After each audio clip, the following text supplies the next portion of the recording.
कौन है? कौन है वहां? कौन है यहाँ पर? सामने क्यों नहीं आते?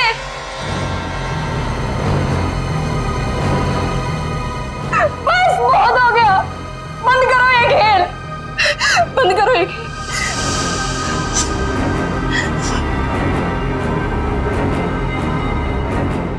सो भी तो नहीं सकती, अगर सो गई शायद फिर कभी नींद से उठ ही ना पाऊं। जूही, श्रुति तुमसे कितनी बार कहा कि दरवाजा खटखटा के अंदर आया करो।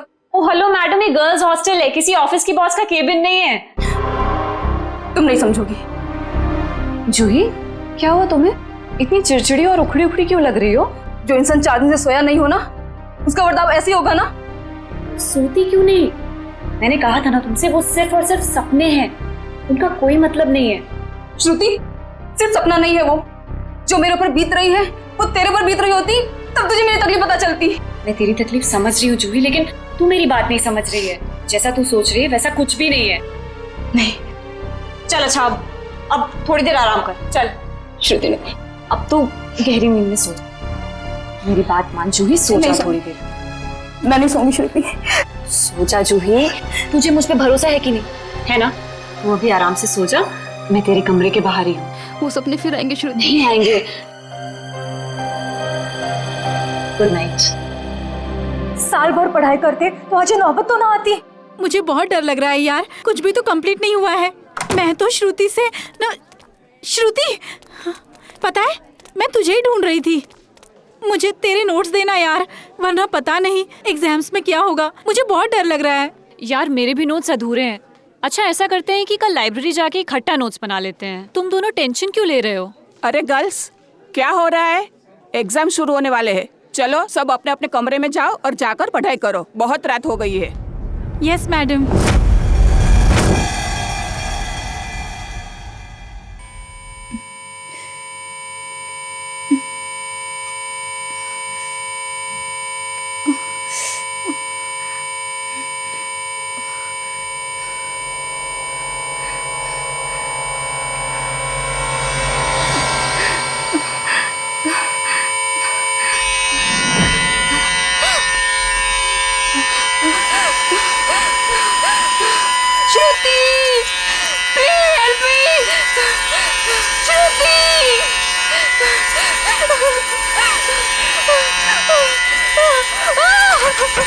ये दरवाजा क्यों बंद है?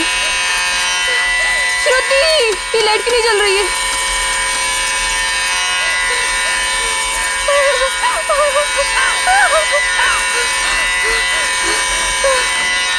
ये खिड़की क्यों जाम है? बंद करो ये आवाज, मेरे कान के पट्टे फट जाएंगे।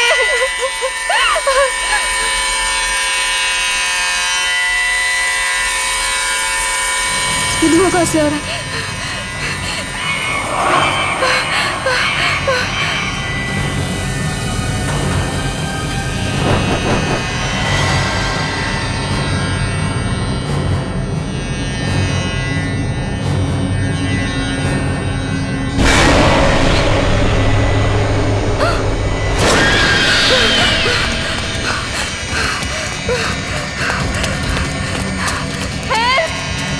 कोई बचाओ मुझे! हेल्प! कोई है? बचाओ! Please help me! कोई है? कोई बचाओ मुझे! मत मारो मुझे! मत मारो! मत मारो मुझे! मत मारो!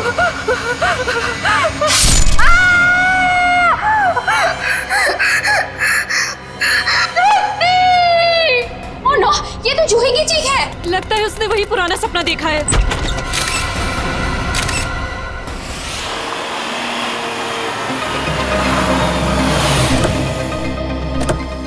आशिया, क्या पता चला? सर, मरने वाली का नाम जूही है। वैसे भोपाल से है, मगर यहाँ MBA की पढ़ाई के लिए आई थी। सर, लगता है जब वो सो रही थी उस वक्त किसी ने चाकू मार के उसका खून रोक दिया। श्रेया, जूही का कमरा कहाँ है? सर ऊपर। सर एक और बात, जब उसका खून हुआ उस वक्त उसके कमरे में और कोई भी नहीं। ऐसा कैसे हो सकता है श्रेया? कोई ना कोई तो होना चाहिए।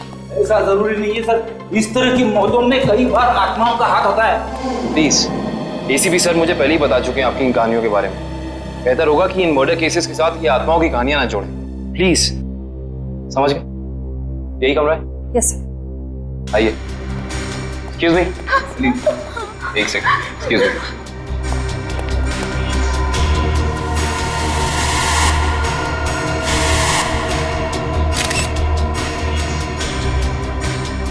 श्रेया, यहाँ पे चाकू का सिर्फ एक ही घाव है।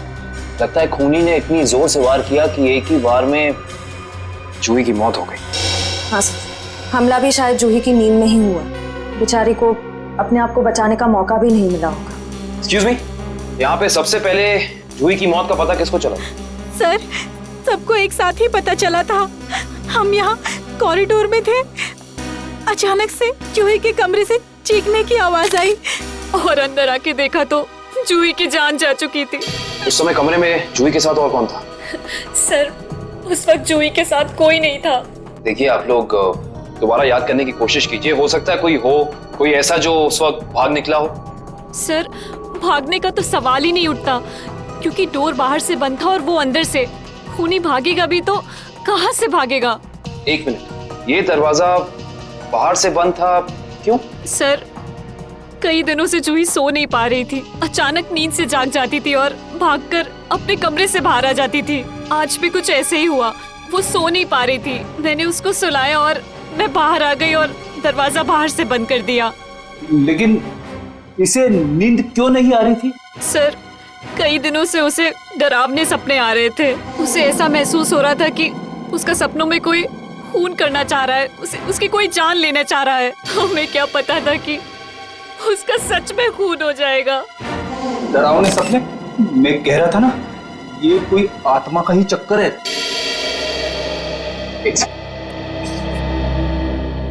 आपको कितनी बार बताया है कि आत्माओं की बातें सबके सामने मत किया करिए। वो लोग क्या सोचेंगे सीआईडी के बारे में? सॉरी। अच्छा, आप अभी कह रही थी कि जूही को डरावने सपने आते थे। कभी उसने आप लोगों के साथ कुछ शेयर किया कि उसे किस चीज के सपने आते हैं? कुछ भी? सर, उस ड्रॉर में जूही का स्केच बुक है। उस ड्रॉर में? जी सर। Sketch book? ये बुक? जी सर। ये चाकू? सर, ये वही चाकू है जिसे लेकर कोई उसका पीछा करता था सपनों में, उसे मारने के लिए। ये देखो, ये चाकू बिल्कुल ऐसा ही है जिससे जूही का कत्ल हुआ। हाँ सर।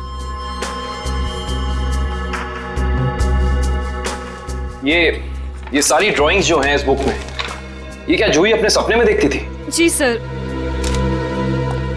सर, लगता है ये किसी अंदर वाले का ही काम है, जो कमरे के अंदर आसानी से आ सकता हो और जिसे जूही के सपनों के बारे में पता हो।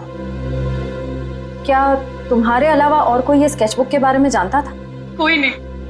खूनी अगर इस दरवाजे से अंदर नहीं आया तो फिर इस कमरे में आया कहां से?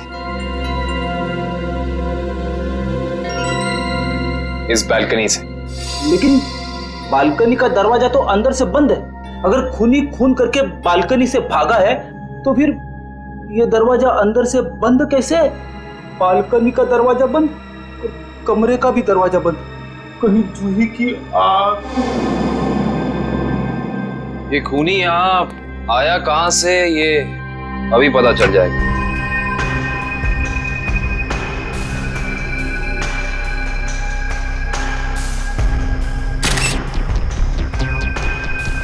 ये देखो, जूते के निशान। हो ना हो खूनी इसी बालकनी से चढ़कर आया। लेकिन बालकनी का दरवाजा तो अंदर से बंद था, तो फिर खूनी यहाँ ऊपर चढ़ के कमरे के अंदर आया कैसे होगा? ये भी पता चल जाएगा फ्रेडी जी। बस एक बार जूही के मौत के कारण पता चल जाए, कुछ तो होगा यहाँ, कोई सबूत कुछ तो होगा। इधर देखो, ये पाइप, इसी वाटर पाइप से चढ़कर खूनी इस बालकनी तक आया है। यहाँ के वॉचमैन से मिलना पड़ेगा। माफ कर दिए साहब, गलती हो गई। इसे गलती कहते हो तुम? एक इंसान गर्ल्स हॉस्टल की बालकनी में चढ़ जाता है, अंदर कमरे में जाके खून कर देता है और तुम्हें कुछ पता भी नहीं चला।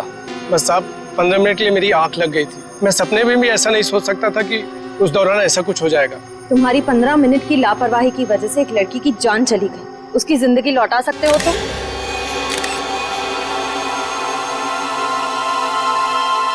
सर, ये जूता यहाँ झाड़ियों में पड़ा हुआ था। जूता यहाँ पे?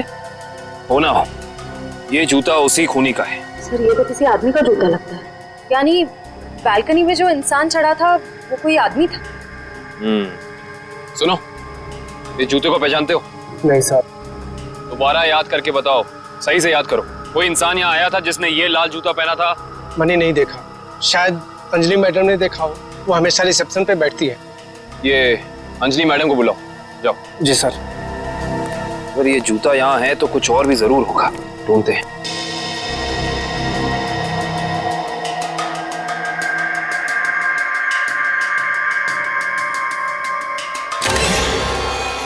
इस तरफ ये जूतों के निशान। एक जूते का निशान थोड़ा गाढ़ा है और दूसरे का हल्का। ये वाला गाढ़ा है।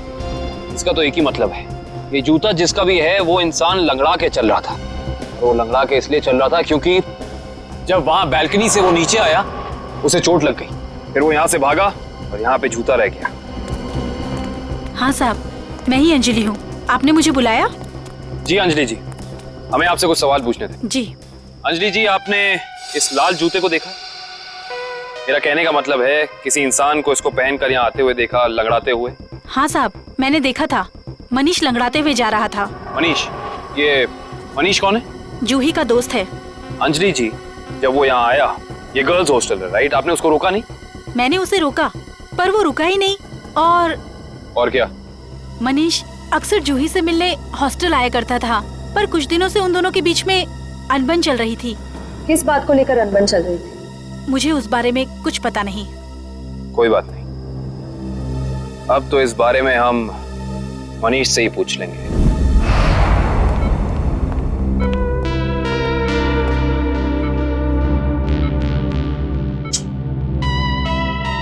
मनीष, कैसे हो यार? मैं ठीक हूँ, पर आप लोग कौन हैं? तुम्हारे शुभचिंतक हैं, सीआईडी वाले। सीआईडी? क्या बात है? क्या मेरी जान को किसी से खतरा है क्या? सुना आपने? खुद एक बेचारी लड़की को मार के खटिया पे लेटा पड़ा है और पूछ रहा है कि मेरी जान को कोई खतरा तो नहीं है। ये क्या कह रहे हैं आप? मैंने किसी की जान नहीं ली। मनीष, ये पाँव में चोट कैसे लगी तुम्हें? वो मैं सड़क पार कर रहा था तो एक बाइक वाले ने टक्कर मार दी मुझे। सड़क पार कर रहा था बेचारा, टक्कर मार दी? वैसे ये हादसा हुआ कहाँ? MI रोड पे, जीपीओ के सामने। जीपीओ के सामने? तभी तो। वैसे अगर ऐसा था तो ये लाल रंग का जूता जो तुम्हारा है, हमें पता है जीपीओ के सामने मिलना चाहिए था। पर कमाल की बात देखो, ये जूता हमें स्वर्णिमा गर्ल्स हॉस्टल के बाहर मिला। कैसे? मेरा जूता वहां कैसे पहुंचा? देखो मनीष, हमसे झूठ बोलकर कोई फायदा नहीं है। सच निकालने के और कई तरीके आते हैं। बेहतर होगा हमें सब सच बता दो। क्यों मारा तुमने जूही को? क्या जूही की मौत हो गई? खून हो गया उसका। क्यों गए थे तुम वहां? देखिए, मैं जूही के बालकनी में गया जरूर था, लेकिन मैंने जूही को नहीं मारा। इतनी रात को तुम वहाँ क्या करने गए थे मनीष? मुझे उससे बात करनी थी। ऐसी कौन सी बात थी जो तुम दिन के उजाले में नहीं कर सकते थे, जिसके लिए तुम्हें रात के अंधेरे का सहारा उठाकर चोरों की तरह पाइप से चढ़कर उसकी बैल्कनी तक जाना पड़ा? मैं उससे माफी मांगना चाहता था। दरअसल मैंने उसके दोस्ती को प्यार समझने की गलती की थी, लेकिन जब मैं वहां पहुंचा तो मैंने देखा कि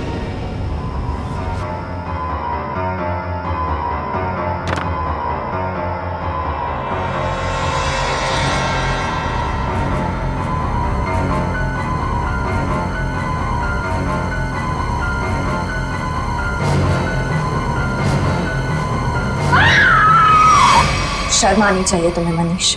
उसकी मदद करने की बजाय तुम वहां से भाग गए। यही है तुम्हारा प्यार? अगर किसी ने वहां मुझे देख लिया होता तो इल्जाम तो मुझे पर आता ना। देख तो तुम्हें लिया ही था। अंजलि जी ने तुम्हें रोकने की कोशिश भी की पर तुम रुके नहीं। ये सब छोड़ो, हमें ये बताओ कि जब तुम वहां थे तो उस वक्त कमरे में और कौन था? मैंने वहां किसी को नहीं देखा। हेलो,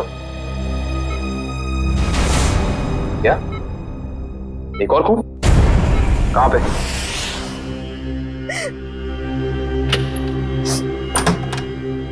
आप कौन? हम लोग सीआईडी से। आइए।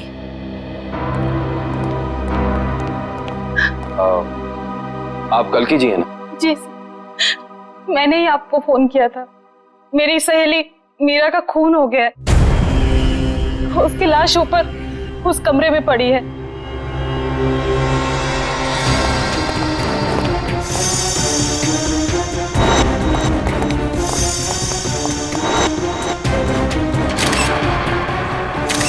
श्रेया, ये चाकू तो बिल्कुल वैसा ही लग रहा है जैसा जूही की मौत में यूज हुआ था। हाँ सर, लगता है किसी सीरियल किलर का काम है। सीरियल किलर का भी हो सकता है और किसी ऐसे इंसान का भी जो दोनों जूही और मीरा को जानता है। वो यहाँ आया और उसने मीरा की जान भी इसकी नींद में ले ली। मतलब दो खून हूबहू एक ही तरीके से। सर, हाँ, लाश की हालत को देखकर लगता है कि इसकी मौत को 3-4 घंटे हो चुके हैं। 3-4 घंटे? लेकिन श्रेया, जूही की मौत को भी तो 3-4 घंटे ही हुए हैं। एक खूनी एक ही वक्त पे दो जगह पे कैसे हो सकता है? मैं तो कह रहा हूँ जरूर ये किसी आत्मा का ही चक्कर है। रेडी प्लीज, ये किसी आत्मा का चक्कर नहीं है। ये उस खूनी के किसी साथी या रिश्तेदार का चक्कर भी हो सकता है।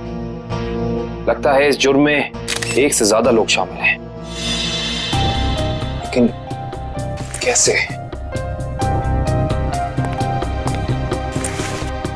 कैसे हो सकता है?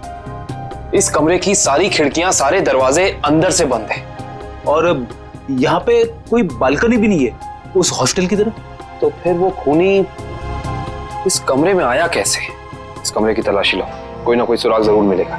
श्रेया, इसकी फोटो एल्बम और फोन डायरीज चेक करो। हो सकता है जूही और मीरा के बीच में कोई ना कोई कनेक्शन मिल जाए हमें। सर, रेडी, एम्बुलेंस को फोन करो बॉडी ले जाने के लिए।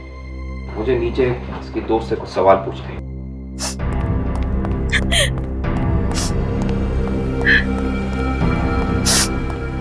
कल्कि जी, जी, आपको मीरा की मौत के बारे में कब पता चला? रात को मैं काफी देर से ऑफिस से लौटी तो मैं इस कॉरिडोर से गुजर रही थी कि तभी मुझे मीरा के चीखने की आवाज सुनाई दी। मैं दौड़ती हुई उसके दरवाजे तक आई। मीरा का दरवाजा खटखटाया पर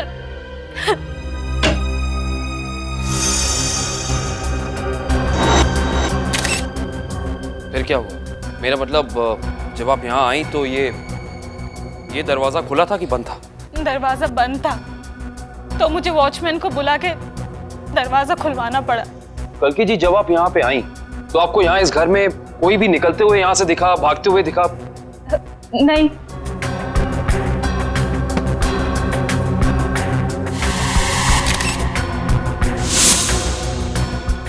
कल्कि जी, आपकी दोस्त मीरा काम क्या करती?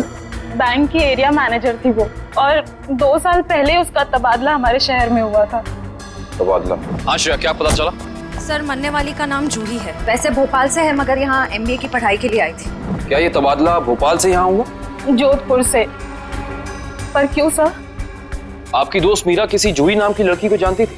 जहाँ तक मुझे पता है सर, इस नाम की तो उसकी कोई दोस्त नहीं थी। दोस्त नहीं तो कोई रिश्तेदार? क्योंकि कुछ घंटे पहले एक 21 साल की लड़की का बिल्कुल इसी तरीके से खून हुआ।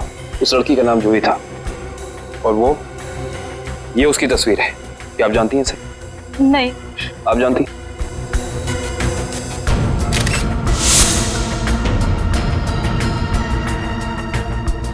ये क्या हो रहा है हमारे शहर में? आम आदमी तो बिल्कुल भी सुरक्षित नहीं है। कल्कि जी, आपको किसी पे शक है? I mean, आपकी दोस्त मीरा की किसी से कोई दुश्मनी, कोई अनबन? उसका कोई दुश्मन नहीं था सर। मीरा तो बहुत ही सुलझी हुई लड़की थी।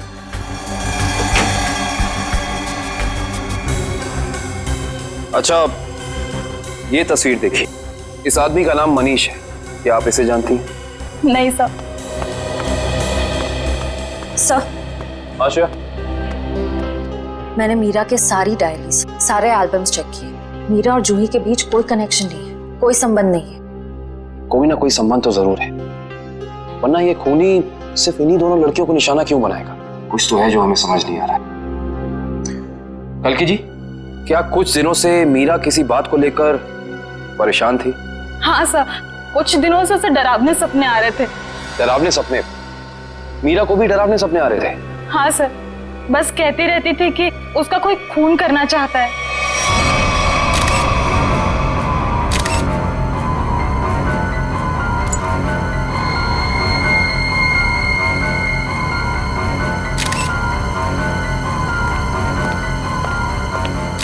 ये कैसे हो सकता है सर? जूही और मीरा को ठीक एक तरीके के सपने कैसे आ सकते हैं? सर, खूनी के अंदर आने का रास्ता तो नहीं मिला है, लेकिन ये स्क्रू मिला है मीरा के बेड के नीचे से। एक काम करिए, वॉचमैन से पूछताछ कीजिए, देखिए क्या पता चलता है मीरा के बारे में। तब तक इस स्क्रू की गुत्थी को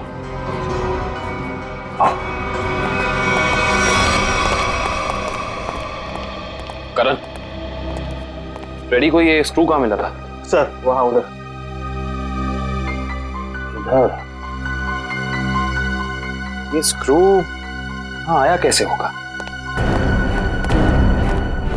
हाँ ले आओ, संभाल के। इश्ता, श्रेया, संभाल के।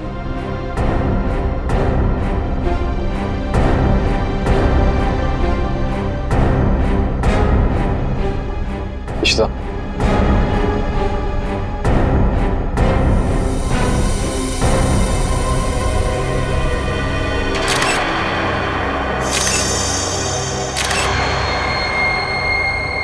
तो ये बात है। क्या हो सर? ये देख रही हो सीलिंग फैन? अब ये सीलिंग फैन इस स्क्रू की गुत्थी को सुलझाएगा। करण, समझ गया सर।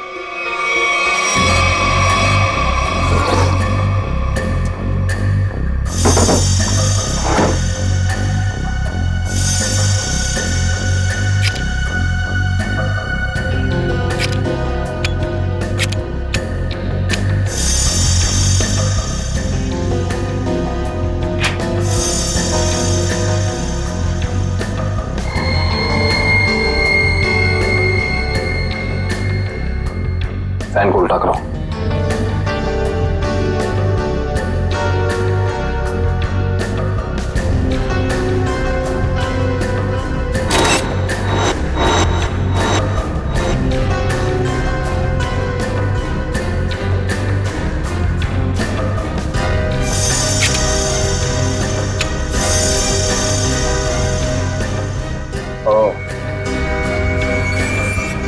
सर यानी ये स्क्रू इस फैन का है? हाँ श्रेया, किसी ने इस फैन के साथ छेड़खानी की है, अभी पता चल जाएगा।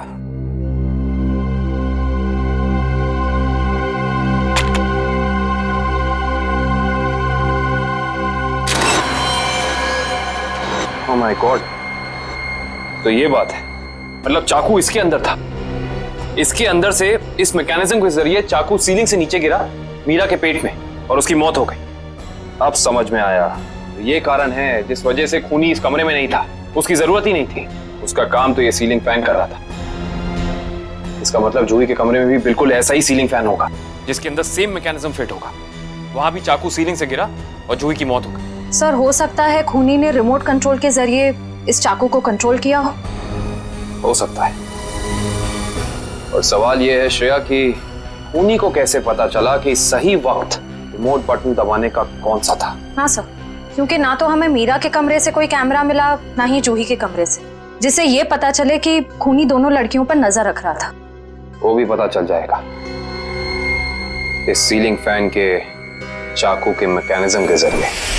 क्या ये मीरा और जूही, इन दोनों के बीच में कोई ना कोई संबंध तो जरूर है, कोई ना कोई संबंध तो जरूर है। मगर सर दूर दूर तक इन दोनों के बीच कोई संबंध नजर तो नहीं आ रहा। इन दोनों के उम्र में बहुत फर्क है, उनके रहन सहन, तौर तरीके, ये जूही का कॉलेज और मीरा के काम करने की जगह, आपस में कहीं भी कोई तालमेल नहीं है सर। सर हाँ सर, वो फैन और चाकू का मैकेनिज्म रेडी है। चलो देखते हैं।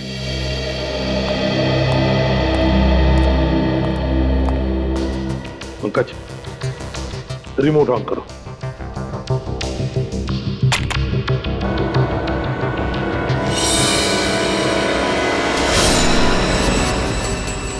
मगर जैसे ही रिमोट का बटन दब गया, इस फैन के मैकेनिज्म के अंदर जो इंफ्रारेड लाइट थी वो ऑन हो गई, लॉक खुल गया और उसकी वजह से ट्रिगर ऑन हो गया। ट्रिगर ऑन होने से इसके अंदर जो छुपा के रखा था चाकू, वो सीधा नीचे गिर गया, सीधे उसके शरीर के अंदर जो फैन के नीचे सोया हुआ था। मगर दया, एक बात है, ऐसे मैकेनिज्म की जो रिमोट होते हैं, वो रिमोट ज्यादातर 50 मीटर की दूरी के अंदर ही काम कर सकते हैं। तो फिर जरूर जहां पर मीरा और जूही रहती थी उसके आसपास ही ये आदमी खड़ा था। जिसने भी ये किया है वो 50 मीटर की दूरी के अंदर ही खड़ा था। वहां से उसने रिमोट चलाया और खून कर दिया मीरा और जूही का। और फिर वो सपने, वो एक जैसे सपने जो मीरा और जूही दोनों की नींद में आते थे, ऐसे सपने तो जानबूझकर ही डाले जा सकते हैं, प्लान करके डाले जा सकते हैं, मगर उसके लिए जरूर कोई तो ट्रिगर होना चाहिए। सर, हाँ, जूही के कमरे में लगे पंखे में भी ठीक ऐसा ही मैकेनिज्म मिला है। और तो और जूही और मीरा दोनों के कमरों में एक हफ्ते पहले इलेक्ट्रिकल वायरिंग का कुछ काम हुआ था। जूही और मीरा दोनों के घर में, दोनों के कमरों में एक हफ्ते पहले इलेक्ट्रिकल वायरिंग हुई थी। कहीं ऐसा तो नहीं कि वही इलेक्ट्रीशियन है जिसने दोनों के घरों में इलेक्ट्रिकल का काम कर दिया और फिर खून भी उसी ने किया? पता लगाना पड़ेगा इस इलेक्ट्रीशियन के बारे में।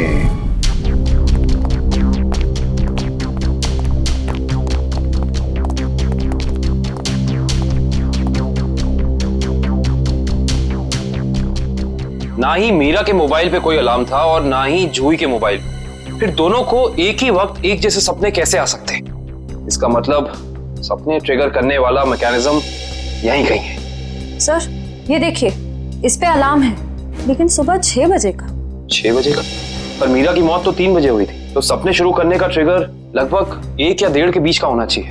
यह भी तो हो सकता है कि किसी ने मीरा को सम्मोहित कर दिया। ऐसा नहीं हो सकता फ्रेडी, क्योंकि अगर ऐसा होता तो मीरा के दिन भर का हाव भाव, चाल चलन सब प्रभावित होता। पर ऐसा नहीं हुआ। नहीं, कुछ है यहाँ जो हम अभी तक देख नहीं पा रहे। ढूंढो, यही है।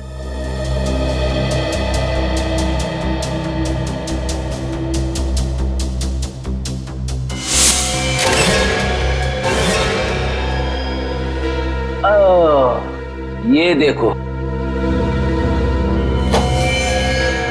टीवी के पीछे ये बॉक्स लगा हुआ था। बॉक्स? कहीं ये ट्रिगर मैकेनिज्म इस बक्से के अंदर तो नहीं फिक्स किया हुआ है?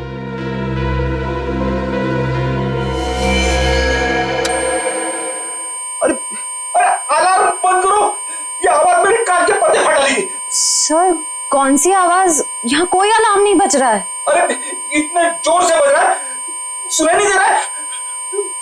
बंद करो। हाँ, बज तो रहा है, लेकिन बहुत धीमी आवाज में। बंद करो, बंद करो। बंद हो गया। Thank you. इतना भद्दा अलार्म मैंने जिंदगी में नहीं सुना। सोने वाला उठेगा नहीं, हार्ट अटैक से सीधे ऊपर चला जाएगा। मगर सर, अलार्म की आवाज सिर्फ आपको कैसे सुनाई दी? हो सकता है श्रेया, क्योंकि ये लो फ्रीक्वेंसी अलार्म है।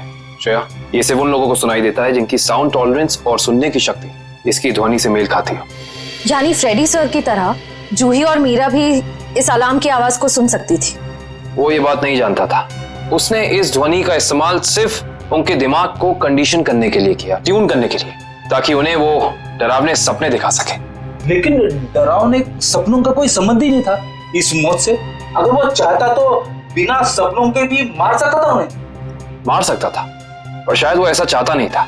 खूनी अपने शिकार के साथ खेलना चाहता था, तड़पाना चाहता था, फिर उनकी नींद में उन्हें एक गहरी मौत देना चाहता था। इंटरेस्टिंग। करण सर, कल की को बुला के लाइए। जी। को ये देखो।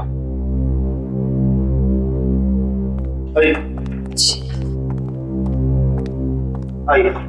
कल की जी। जी। इस आवाज को पहचानती हैं आप? ये आवाज मैंने यही सुनी है, मीरा के घर पे। कब? करीब 3-4 दिन पहले, जब वो अपने लैपटॉप पे काम कर रही थी तब।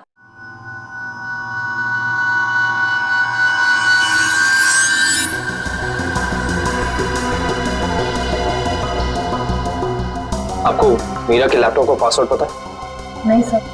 हमें कंप्यूटर एक्सपर्ट से इसका पासवर्ड ब्रेक कराना होगा, लेकिन मुझे लगता है कि हमारे सारे सवालों के जवाब इसी लैपटॉप के अंदर है, इसके अंदर।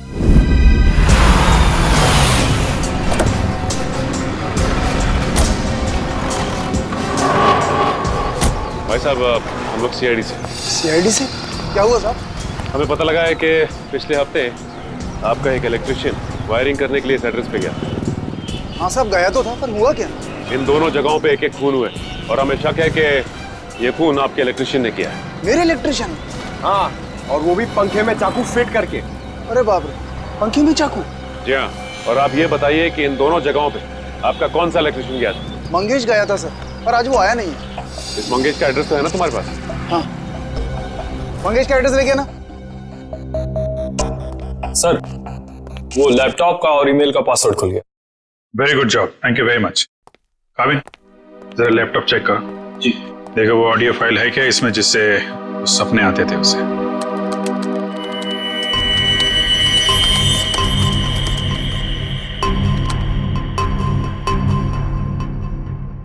सर, इस कंप्यूटर में कोई ऑडियो फाइल नहीं है। हाँ, लेकिन मीरा के ईमेल अकाउंट में एक वीडियो फाइल दिख रही है। Video file? खोलो खोलो इसे जरा।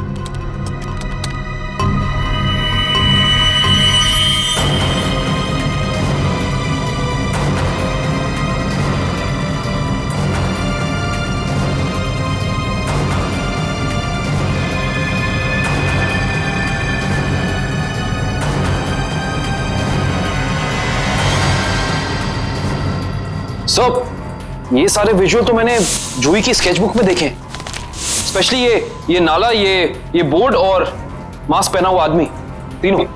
इसका मतलब खूनी ने जूही और मीरा दोनों को चेतावनी भेजी थी। उन लोगों को हमारे पास आना चाहिए था मदद मांगने। जरा ये फाइल फिर से चलाना।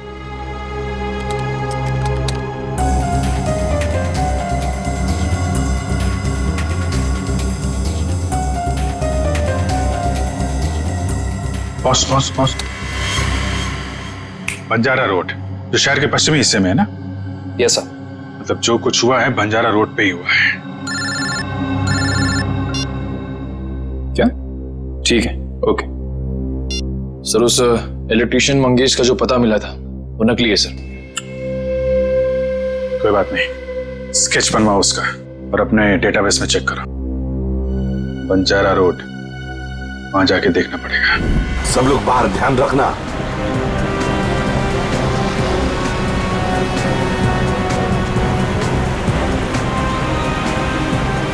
आराम से, एक मिनट।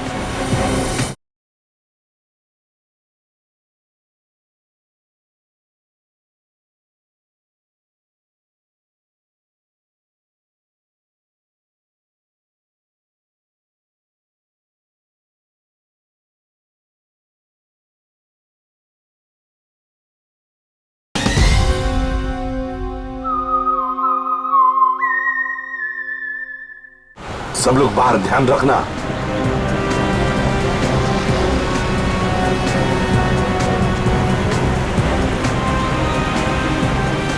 आराम से पंकज, आराम से। एक मिनट।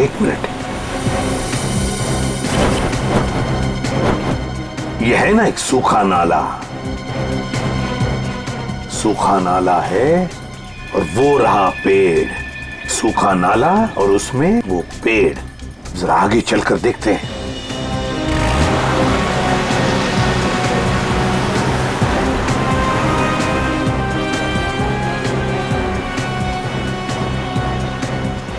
एक मिनट पंकज, एक मिनट।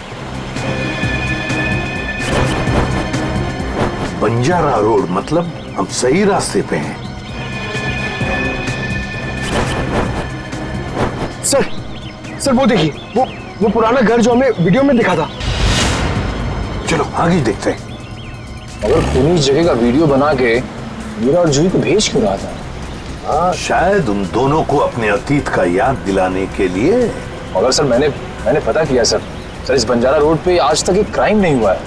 यहाँ तक कि पुलिस ने एक चालान तक नहीं काटा है। सर पूरी बिल्डिंग। हाँ वो क्या, रॉयल मून होटल ले लो ना।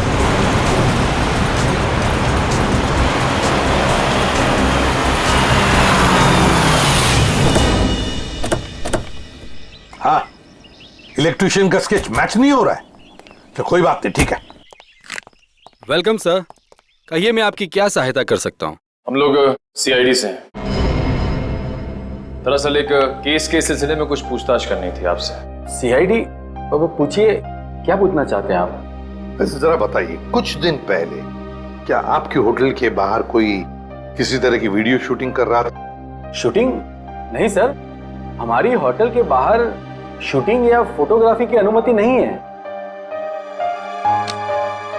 ये दो फोटोग्राफ दो लड़कियों के, एक का नाम मीरा है, एक का नाम जूही है। क्या ये लड़कियां आपके यहाँ कभी ठहरी थी, कभी आई थी? सर हमारे यहाँ रोज बहुत सारे कस्टमर आते हैं, ये बता पाना थोड़ा मुश्किल है। मैं समझ सकता हूँ, लेकिन हो सकता है आपके रिकॉर्ड में हो कुछ इनके बारे में। जरा देखिए। हल्का जरा रिकॉर्ड्स चेक करना। सर। हाँ सर, ये दोनों गेस्ट हमारे होटल पे रुके थे पिछले साल 17 मई 2013। 17 मई 2013 मतलब एक साल पहले। तो क्या एक साथ आई थी या अलग अलग? नहीं, अलग अलग। सर इन दोनों के पास शहर में रहने के लिए जगह है, एक घर में रहती है और एक हॉस्टल में रहती है, फिर ये दोनों यहाँ किस लिए आई थी? कोई तो वजह होगी ना पंकज, कोई तो वजह होगी। क्या आपका रिकॉर्ड देख सकता हूँ 17 मई 2013 का? Sure sir. 17 मई 2013 काफी सारी लड़कियां आई थी उस दिन आपके होटल में। कोई फंक्शन वगैरह था क्या? हाँ सर, हो सकता है, क्योंकि हमारे होटल के पास में एक कम्युनिटी हॉल है, वहाँ आए दिनों फंक्शंस होते रहते हैं। अच्छा, कस्टमर का नाम रवि, 5 टैक्सीज बुक की थी उसने, 5। हाँ सर, ये एक नारी सेवा केंद्र चलाते हैं, मुस्कुराहट नाम है एनजीओ का, और वो अभी भी इसी होटल में ठहरा हुआ है सर। रवि इस वक्त आपके होटल में ठहरे हैं? पास वाले कम्युनिटी हॉल में जो फंक्शन चल रहा है, रवि का ही एनजीओ का फंक्शन हो सकता है। रवि सर, मैं आपका जितना भी शुक्रिया अदा करूं उतना कम है। आप सोच नहीं सकते, ड्रग्स के नशे से मुक्ति मिलने के बाद मैं जिंदगी के ऐसे ऐसे रंग देख रहा हूं जिन्हें ड्रग्स के नशे ने अंधकार में डाल दिया था। वेरी गुड मिश्रा, लेकिन इसमें मुझे शुक्रिया कहने की कोई जरूरत नहीं। ये सब तुम्हारे धैर्य और दृढ़ इच्छा शक्ति का कमाल है। हाँ, लेकिन अब उस सफेद जहर को कभी पलट कर भी देखना मत। हाँ? Okay sir. माफ कीजिएगा रवि जी, आपको मैं इंटरप्ट कर रहा हूँ, लेकिन ये जरूर कहूंगा कि आप बहुत ही अच्छा काम करते हैं, बहुत ही पुण्य का काम करते हैं हमारे देश के नौजवानों को ड्रग्स में से बाहर निकाल कर। सर आप एसीपी प्रद्युमन है ना सर? जी हाँ, मैं एसीपी प्रद्युमन। सर हमने बहुत किस्से पढ़े हैं सर आपके बारे में, और तभी से आपसे मिलना चाहता था सर, लेकिन अब आप सर बैठे क्यों हैं सर, प्लीज। सर क्या लेंगे सर आप, चाय कॉफी कुछ? एक ठंडा लेमन आइस टी। जी, ठंडा लेमन आइस टी तो नहीं मिलेगी, साधारण चाय चलेगी। रवि जी हमें कुछ नहीं चाहिए, कुछ नहीं चाहिए, थैंक यू वेरी मच। बस एक जरूरी काम है आपके पास। 2 लड़कियों के बारे में हम कुछ इंफॉर्मेशन चाहते हैं। अब कौन सी 2 लड़कियां सर? ये जूही और ये मीरा, क्या आप बता सकते हैं कि पिछले साल ये दोनों आपके इस एनजीओ में आई थी? जूही और मीरा? हाँ सर, ये सर आई थी दोनों यहाँ पर। एक्चुअली सर इन्हें भी ड्रग्स के नशे की बुरी लत पड़ गई थी सर, इसलिए ये दोनों आई थी यहाँ हमारा सेमिनार अटेंड करने के लिए। लेकिन सर इस बात को तो करीब 1 साल हो गया है, अब इनके बारे में पूछताछ। इन दोनों लड़कियों का खून हुआ है। क्या खून हो गया? लेकिन सर कैसे, किसने किया सर? बस वही पता लगाना है, इसलिए हम चाहते हैं कि अगर आपको इन दोनों के बारे में कोई खास बात मालूम हो, कोई यादें हो आपके पास इनके बारे में, तो मदद हो जाएगी हमारी तहकीकात करने में। कोई खास बात इस वक्त तो याद। हाँ सर याद है सर, एक लड़की थी मोनिका, इन दोनों को उसकी चिंता बहुत सताती रहती थी सर। मोनिका? जी। क्या वो भी यहाँ आपके ड्रग रिहैबिलिटेशन सेंटर में आई थी? आई तो थी सर यहाँ पर, लेकिन वो ड्रग्स के खिलाफ अपनी लड़ाई जीत नहीं पाई सर। दरअसल सर 1 साल पहले अपनी बिल्डिंग की छत से कूदकर उसने आत्महत्या कर ली थी सर, ड्रग के नशे में। मोनिका ने आत्महत्या कर ली? जी सर। उसका पता तो होगा ना आपके पास? जी सर, लगता है रणविजय पहले ही पहुंच चुका है। विशाल, ठीक तो हो ना? सर जान बचा के भागूं सर। रणविजय कहाँ है? सर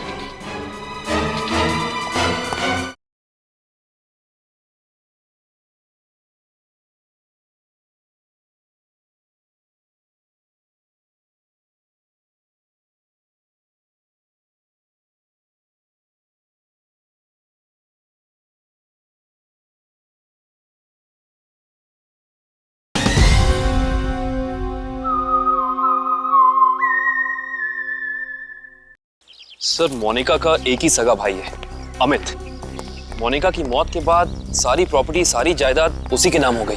तो क्या मोनिका के भाई ने प्रॉपर्टी के लिए अपनी बहन का खून किया?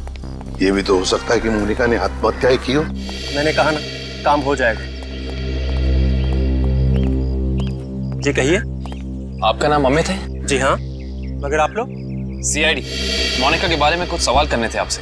ओह, 1 साल हो गया मेरी बहन को मरे हुए, लेकिन अब भी कोई ना कोई आकर मेरे पुराने जख्म को रहता रहता है। पूछिए, क्या पूछना है आपको? देखिए अमित जी, हम आपका दुख समझ सकते हैं, मगर क्या करें, 2 खून हुए, इसलिए आपकी बहन के बारे में कुछ सवाल करने आए हम लोग। 2 खून? मगर किसके? जूही और मीरा का। ये दोनों आपकी बहन मोनिका के दोस्त थे ना? हाँ, बदकिस्मती से ये मेरी बहन के दोस्त थे। बदकिस्मती से? क्यों? वैसे तो मीरा और जूही तुम्हारी बहन की बहुत फिक्र करते थे। अगर सच में उन्हें मेरी बहन की फिक्र होती तो वो फिर से उसे ड्रग्स की खाई में ना धकेलते। क्या वो दोनों फिर से मोनिका को ड्रग्स की लत लगाना चाहते थे? हालांकि वो दोनों खुद ड्रग्स से छुटकारा पाना चाहते थे। मुझे नहीं पता कि वो आदत से छुटकारा पाने आए थे या दोबारा ड्रग एडिक्ट्स को बढ़ावा देने, लेकिन इस काम में एक और भी था उनके साथ। हाँ, विशाल। विशाल? ये विशाल कौन? विशाल जूही और मीरा को ड्रग्स देता था और ये बात मोनिका जान गई थी, लेकिन जब लोगों को पता चला कि मोनिका को उनका राज पता है तो उन्होंने उसे फंसाने के लिए उसके बैग में ड्रग्स डाल दी। वो पकड़ी गई, उसके ऊपर पुलिस केस भी हुआ। वो ये सदमा बर्दाश्त नहीं कर सकी और उसने आत्महत्या कर ली। सर, कोई तो है जो मोनिका की मौत का बदला ले रहा है। जूही और मीरा पहले ही मर चुकी हैं। अब अगला नंबर शायद विशाल का। अमित, कल रात तुम कहाँ थे? आप मुझ पे शक कर रहे हैं? क्या करें, शक करने की आदत जो है हमें। और फिर तुम तो अपनी बहन के सबसे करीबी हो ना। मुझसे ज्यादा करीबी तो उसका मंगेतर था, रणविजय। दोनों ने जन्मों जन्मों तक साथ रहने की कस्में खा रखी थी। रणविजय? ये रणविजय यही है ना? हाँ, यही तो है वो, लेकिन रणविजय का स्केच आपके पास कैसे? हो सकता है मीरा, जूही और मोनिका की मौत का राज रणविजय जानता हो। Thank you Ranvijay. सर, वो रहा विशाल का घर। विशाल की जान को खतरा हो सकता है।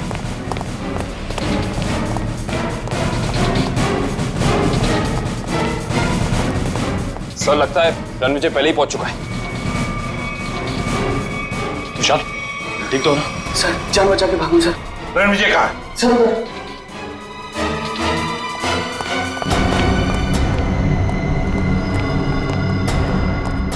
यहाँ तो कोई भी नहीं है। सर, शायद यहाँ से भागा होगा।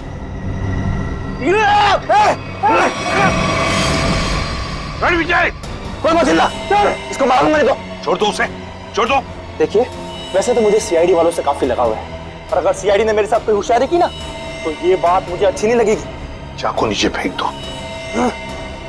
फेंक दो चाकू। डरो मत, कुछ नहीं करूंगा तुम्हारे इस मोटू ऑफिसर को। मोटू मत बोल, टाइपिंग कर रहा हूं आजकल। देखो, मुझे अपना काम करने दो। बेवकूफी मत करो, नहीं बच पाओगे तुम। अरे बचना किसको है? एक बार मैं इस विशाल को मार दूं, भले मुझे फांसी हो जाए, फिर मुझे मंजूर है। देखो रणविजय, ये सब करने से क्या मोनिका वापस आएगी? भले ही वापस ना, लेकिन मेरे बदले की आंख तो पूरी होगी। इन तीनों ने रातों की नींद उड़ा दी थी मोनिका की, इसलिए मैं भी इनके साथ वही कर रहा हूं। इन्हें तड़पा तड़पा कर मारूंगा मैं। देखो रणविजय, मोनिका के साथ जो कुछ भी हुआ ठीक नहीं हुआ। इन तीनों की वजह से बेचारी को जेल जाना पड़ा, बदनामी हुई। नहीं, रात रात भर सो नहीं पाती थी वो, बुरे बुरे सपने देखकर जाग जाती थी। ये विशाल ने मोनिका का बंजारा रोड पे पीछा किया था उसे मार डालने के लिए, इसलिए मैंने भी इन्हें पहले बुरे बुरे सपने दिखाए। और अब मैं इन्हें मौत की नींद सुला रहा हूं।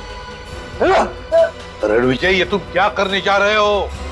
विशाल को उसके किए की सजा कानून देगा। अरे कानून का क्या? प्यार तो मैंने अपना खोया है ना।